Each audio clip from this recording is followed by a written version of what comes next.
अनेकों पुराणों में ऐसा प्रसंग आता है, गरुड़ पुराण में भी कई चीज़ें लिखी हैं और अन्य अन्य पुराणों में भी ऐसा इसका उल्लेख मिलता है। ये प्रश्न हम सभी का रहता है कि महाराज, जिनको मरने वाले 1 साल के बाद भी, सारी क्रिया कंप्लीट होने के बाद भी अगर स्वप्न में आते हों जाने वाले लोग, तो उसे क्या समझा जाए? ध्यान से सुने। मृतात्मा प्रेत होने के प्रमाण, कहने का मतलब है वो प्रेत से पितृ नहीं बने, वो प्रेत से पितृ नहीं बने, वो प्रेत ही हैं।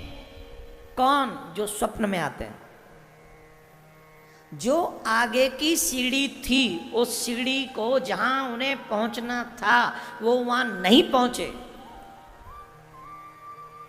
आज मैं इसको पूरे ढंग से वर्णन कर रहा हूं, हो सकता है मुझे 10-5 मिनट लग जाएं, लेकिन ये सब बड़े ध्यान से सुनिए आप। देखो, पितृपक्ष में पितरों से हम कृपा कैसे पाएं, इसी के लिए ये मेरा विशेष प्रयास है। गरुड़ पुराण होने के बाद भी पूरा हो गया है वो, इसके बाद भी मैं रोज कुछ न कुछ आपको सुना रहा हूं। इसके पीछे रीजन यही है, एकमात्र रीजन है कि जो गरुड़ पुराण में मैं रह गया था मेरे से, जो मैंने नहीं कहा, और जो हमारे पितरों को प्रसन्न करने का कार्य है, वो हम कैसे कर सकें। अब हर व्यक्ति ये जानना चाहता है कि वो हमारे पितृ बने कि नहीं बने, या अभी प्रेत ही हैं। पितरों, प्रेत से पितृ होने में उसे कुछ समय लगता है। उस समय के बाद भी, साल भर बाद भी अगर वो स्वप्न में दिख रहे हैं, इसका मतलब है अभी पितरों की संख्या में वो गए नहीं है, ऐसा प्रमाण है। अपने परिवारीजनों को, संबंधियों को या परिदृश्य को स्वप्न में दिखाई पड़े तो ये समझना चाहिए कि उसकी न तो कोई मुक्ति हुई है और न स्वर्ग या नरक में भी गमन नहीं हुआ, न सदगति और न अन्य किसी और योनि में उनका जन्म हुआ है। अभी वो किसी और योनि में भी उनका जन्म नहीं हुआ है, ऐसा निश्चित समझना चाहिए। उसके स्वप्न में दिखाई देने का तात्पर्य ही है कि वो अभी मृतात्मा, अभी प्रेत रूप में ही पड़ा हुआ है। स्कंद पुराण में इसका उल्लेख मिलता है। कहाँ मिलता है? स्कंद पुराण में, कि अगर वो किसी प्राणी को, परिवारीजनों को, फ्रेंड्स को, रिश्तेदारों को स्वप्न में देते हैं, दिखाई पड़ते हैं, या कभी कभी अनुभव कराते हैं कि हम यहाँ हैं, इसका मतलब है कि वो न तो पितृ हुए, न उनकी मुक्ति हुई, और न वो अभी स्वर्ग गए, न वो अभी नरक में गए, और न ही अभी किसी और योनि में उनका जन्म हुआ है। जो लोग अभी तक तुमको स्वप्न में दृष्टिगोचर हो रहे हैं, उनका ये दशा है। अब सुनो, जब प्रेत से पितृ न बने तो उसका दुष्परिणाम क्या है? ध्यान से सुनना। पुत्र होता ही इसलिए है कि प्रेत से पितृ बनवावे, परिवार होता ही इसलिए है कि प्रेत से पुत्र पितृ बनवावे। लेकिन तुमने ये कार्य किया ही नहीं जिससे वो प्रेत पितृ बने। तो जब प्रेत ही बना रहेगा तो प्रेत को कितना दुख होता है मालूम है आपको? नहीं मालूम, नहीं मालूम, क्योंकि दिखाई तो पड़ता नहीं, सुना हमने उतना है नहीं, तो प्रेत के दुख तो हमें समझ में आते नहीं। सुनो, आज सुन लो जी भर के, वो कितना दुख पाते हैं प्रेत योनि में, और वो ही दुख नहीं पाते। माय डियर, दुखी आदमी तुम्हें सुख नहीं दे सकता, ये सुनना। और आज पूरा उल्लेख लाया हूं तुम्हारे लिए, और तुम्हारे घर में 99% इनमें से एक चीज हो रही होगी। जिनके स्वप्न में आते हैं पितृगण या जो जाने वाली आत्माएं, जिन्हें हम प्रेत कह रहे हैं, अगर आपको ये स्वप्न में आते हैं तो इनमें से कई चीजें आपके घर में हो रही होंगी। मैं गारंटी से कह रहा हूं। क्या क्या होता है सुनो। जो मृतात्मा सदगति के अभाव में प्रेत ही रह जाते हैं वह स्वतः तो कष्ट पाते ही हैं। क्यों? खाने की चीजों को देखकर भी वो खा नहीं पाते, जल को भी देखकर वो जल पी नहीं सकते, वो वायु का ही भक्षण करते हैं, मात्र वायु का भक्षण करते हैं, पिपासादि भोगते हैं। साथ ही वह परिवारी जनों को भी अनेक प्रकार से दुख देते हैं, क्योंकि जब वो खुद दुखी हैं तो तुम्हें भी सुखी नहीं होने देंगे वो। क्यों? तुम्हारी वजह से तो प्रेत रह गए, वो तुम्हारे अकर्मण्यता के कारण ही वो प्रेत रह गए। तो तुम्हारी अकर्मण्यता के कारण जब वो प्रेत रह गए तो वो दुख पा रहे हैं, और जब वो दुख पा रहे हैं तो तुम्हें सुखी कैसे होने देंगे वो? किस तरीके से तुम्हें सुखी कर दें वो? जब वो खुद दुखी हैं तो तुम्हें क्या क्या देते हैं जरा सुन लो, कृपा करके सुन लो। सुनो, जब वो स्वयं दुखी होते हैं तो अपने परिवारी जनों को अनेक प्रकार से दुख पहुंचाते हैं। वो किस किस प्रकार से दुख पहुंचाते हैं? आपके घर में अगर ये घटना घट रही हो तो निश्चित समझना चाहिए कि हमारे ऊपर पितरों का मीन्स हमारे उन्हीं प्रेतों का प्रकोप है, उन्हीं प्रेतों का प्रकोप है जो स्वप्न में हमको दिखाई देते हैं। क्या क्या करते हैं वो? जिस परिवार में स्त्रियां ऋतुकाल प्राप्त होने के बावजूद भी संतान को जन्म न दे सकें, मतलब आपकी वंश वृद्धि को रोक देते हैं, सबसे पहला उनका प्रकोप होता है कि सारी स्थिति स्त्री में भी कोई कमी नहीं है, पुरुष में भी कोई कमी नहीं है, दोनों साथ में भी हैं, व्यवहार भी अच्छा है, ऋतुकाल भी प्राप्त हो रहा है, बावजूद इसके संतति आगे नहीं बढ़ रही। क्यों? क्योंकि हमारे वो प्रेतगण जो हैं वो हमारी संतति को रोक देते हैं, वो निष्फल कर देते हैं, वो ऐसा होने नहीं देते, फलस्वरूप वंश वृद्धि न हो पाए। और जिस घर में अल्प आयु में लोग मरने लगे,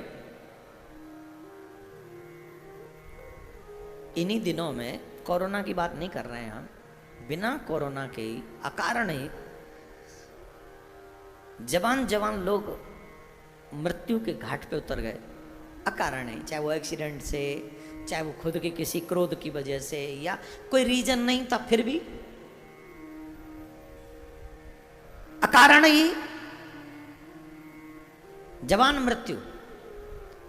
घर में अचानक से जवान अल्प आयु में ही लोगों की मृत्यु हो जाती है। जीविका के साधन जहां से आप रोटी कमाते हैं, सैलरी कमाई करते हैं, अचानक से ऐसा होता है कि आपकी नौकरी छूट गई, आपकी जॉब छूट गई, आप खूब प्रयास कर रहे हैं कि जॉब लग जाए, जॉब लग जाए, जॉब लग जाए, कॉल भी आ जाता है, लेटर भी आ जाता है, बावजूद इसके जॉब कंफर्म नहीं हो पाती है। गए तो 1-2 दिन में छूट जाती है, महीने भर में छूट जाती है। पितरों का आक्रमण होता है जॉब पे, तुम्हारी सैलरी रुकवा देते, तुम्हारी नौकरी छुड़वा देते हैं।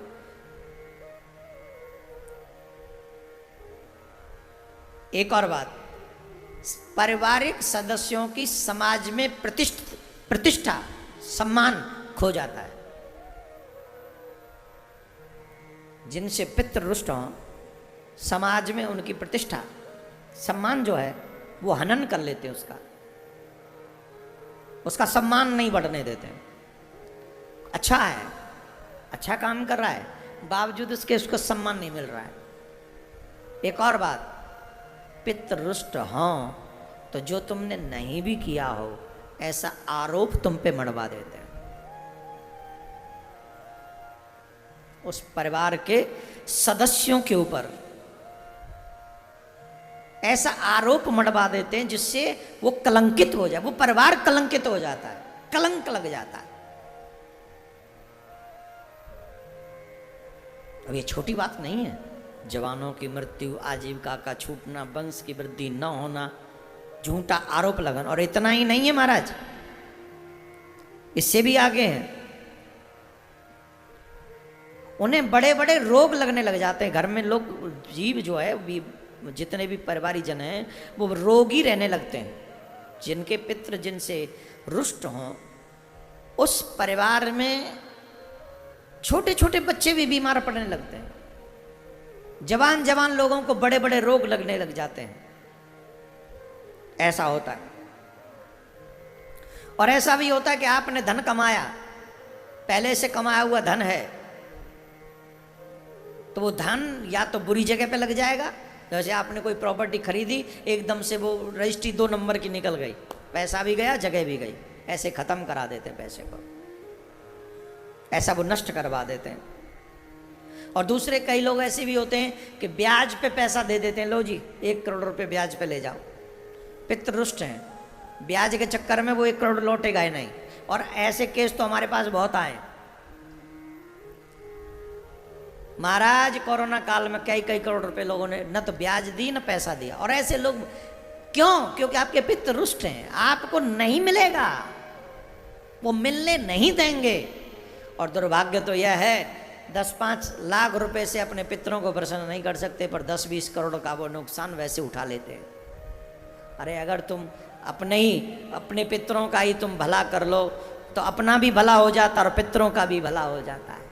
लेकिन जुए में हारने वाले करोड़ों लाखों लोग पैसों को अपने पितरों के हित के, इतना ही नहीं हो, आगे भी है। किसानों में पितृरुष्ट हो तो कैसे लगता है, बोले बारिश भी हुई, बीज भी हो गया, अच्छा फसल भी अच्छी हो गई, पक भी गई, सब कुछ हो गया, अचानक से ओले पड़ गए, फसल नष्ट कर देते हैं पितृ। कोई ना कोई रीजन बना देते हैं। आप तो कई बार ये भी देखते हो पड़ोसी के खेत में सब कुछ अच्छा हो गया, हमारे खेत में कुछ नहीं हो रहा है। ये पितरों का क्रोध है।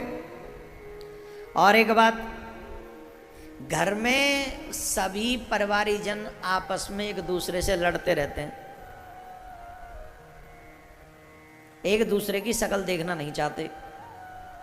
घर में पत्नी अगर प्रतिकूल आचरण करे, पति अगर प्रतिकूल आचरण करे,